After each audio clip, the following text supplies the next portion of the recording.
통일부에서 정책혁신위원회가 보수 정부에서 이뤄진 대북 정책의 점검 결과를 발표하고 있습니다. 서울청사 연결해서 들어보겠습니다. 고요한 교수님, 임강택 교수님, 김준영 교수님, 임성택 교수님, 이문출 교수님 등 최혜경 의원님 네, 아직까지 지금 참석해 주셨습니다. 이야기가 시작이 되지는 않고 있는데요. 개성공단이 전면 중단될 때 아마 기억하실 겁니다. 그와 관련된 이야기도 좀 나올 것 같아요. 김종수 신부입니다. 가톨릭대학 신학대학에서 근무하고 있습니다. 오늘 이 기자회견은 여러분들에게 이미 나눠드린 보도자료와 또 정책혁신 의견서 그 가운데서 보도자료를 읽는 형식으로 하고 그 뒤에 여러분들의 질문에 대해서는 여러 전문위원들이 답변하게 하는 방식으로 하겠습니다. 먼저 정책혁신위원회 구성과 경과에 대해서 말씀드리겠습니다. 위원회는 2017년 9월 20일 관련 전문가 구인으로 출범한 이후 남북관계와 대북 통일정책 추진 과정에서 제기된 쟁점 사안들을 검토하고 개선 방안을 모색하였습니다. 위원회는 전체 회의 아래 개성 금강산 분과, 교류 지원 분과, 법제도 분과, 통일 교육 분과를 구성해서 분과별로 구체적이고 실질적인 검토와 논의를 진행하였습니다. 각 분과에서는 사안의 중요성 등을 고려해서 법치주의, 개성공단, 남북회담, 민간교류협력, 그리고 정보사항, 통일교육을 혁신 과제로 선정하고 집중적으로 검토하였습니다. 위원회는 민간단체, 기업인, 통일부 실무자 등과 간담회를 가지면서 다양한 방식으로 통일부 정책 혁신에 대한 의견을 청취하였습니다.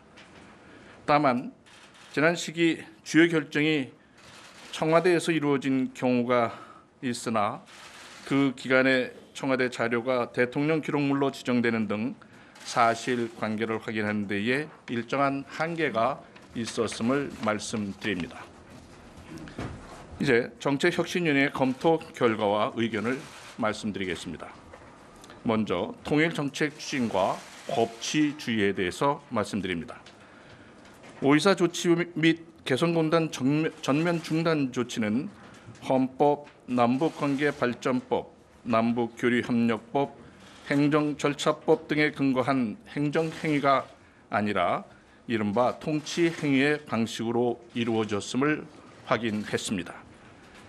남북관계도 법치의 예외가 될 수 없고 법을 뛰어넘는 통치행위는 바람직하지 않다고 판단하였습니다. 통일정책은 정치적 당파성에 휘둘리지 않고 국민적 합의를 바탕으로 법률에 근거하여 일관성 있게 이루어져야 할 것입니다.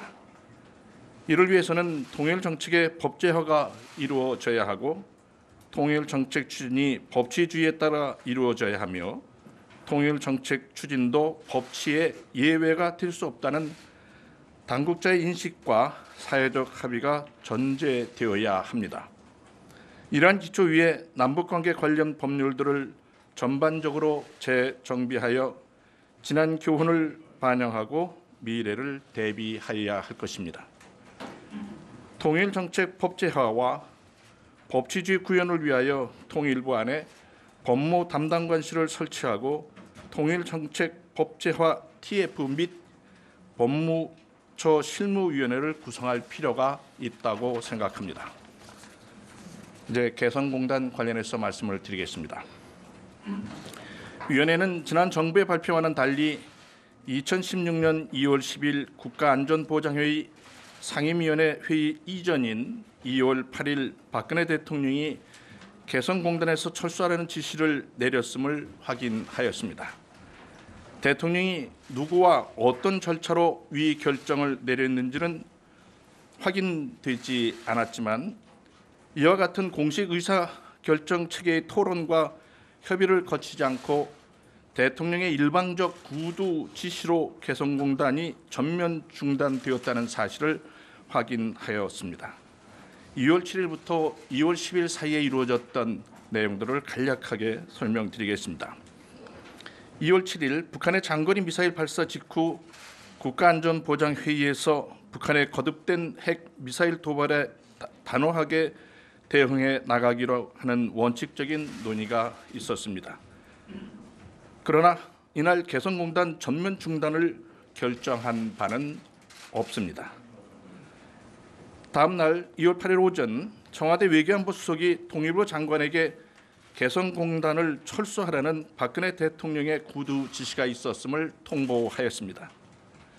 그리고 그날 오후 2월 8일 오후 안보실장이 회의를 소집해서 통일부가 마련한 철수 대책안을 기초로 사실상 세부 계획을 마련하였습니다. 그리고 이틀 뒤 2월 10일 국가안전보장회의 상임위원회에서 개성공단 전면 중단을 협의하였습니다. 당시 중단의 주요 근거로 내세운 개성공단 임금 전용은 구체적인 정보나 충분한 근거, 관계기관의 협의 없이 청와대의 의견으로 삽입되었음을 확인하였습니다. 당시 근거로 참고한 문건은 주로 탈북민의 진술과 정황에 기초한 것으로 객관성과 신뢰성이 확인되지 않는 것이었습니다. 해당 문건의 앞부분에도 직접적인 증거를 확인하지 못했다고 되어 있습니다. 이는 결정의 정당성을 저해하고 향후 개성공단 재개 등의 우리의 입장을 제약하는 결과를 낳게 되었습니다.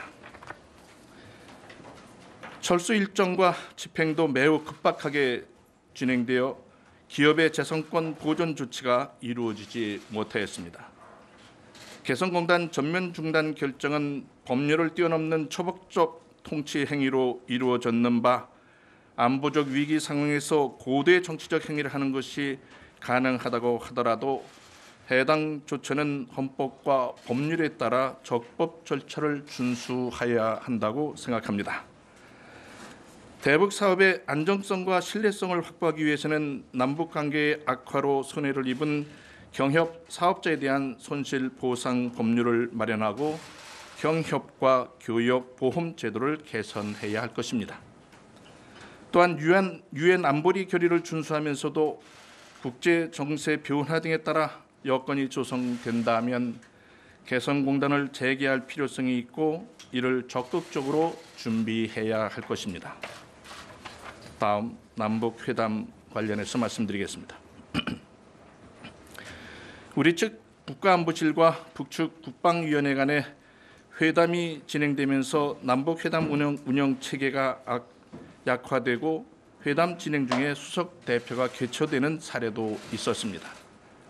2013년 남북 당국 회담은 우리 측의 수석 대표의 경 문제에 대한 경직된 태도로 무산되었으며 남북 합의서를 정권에 따라 쉽게 부정하는 등 합의서의 규범력 미확보로 말미암아 남북 관계의 지속성이 훼손되었습니다. 앞으로 남북관계발전법에 따라 주관 부처인 통일부가 유관 기관과의 긴밀한 협의를 통해 남북 회담을 추진하는 체계를 정립해야 할 것입니다. 남북 대화를 재개하게 될 때 남북 간 상호 존중 정신을 토대로 정부 조직 차이와 남북 대화 관리 등을 고려해서 회담 대표의 격등 형식 문제에는 유연하게 접근해야 할 것입니다. 아울러 회담 대책 틀 안에서 수석 대표에게 협상 재량권을 부여해야 할 것입니다. 남북관계발전법에 따라 협의서 체결 비준 공포 절차를 이행하여 남북 합의서의 규범력을 확보하고 남북 관계의 안정적 발전을 꾀할 필요가 있습니다. 다음 민간 교류 협력에 관련해서 말씀드리겠습니다. 2008년 금강산 관광객 피격,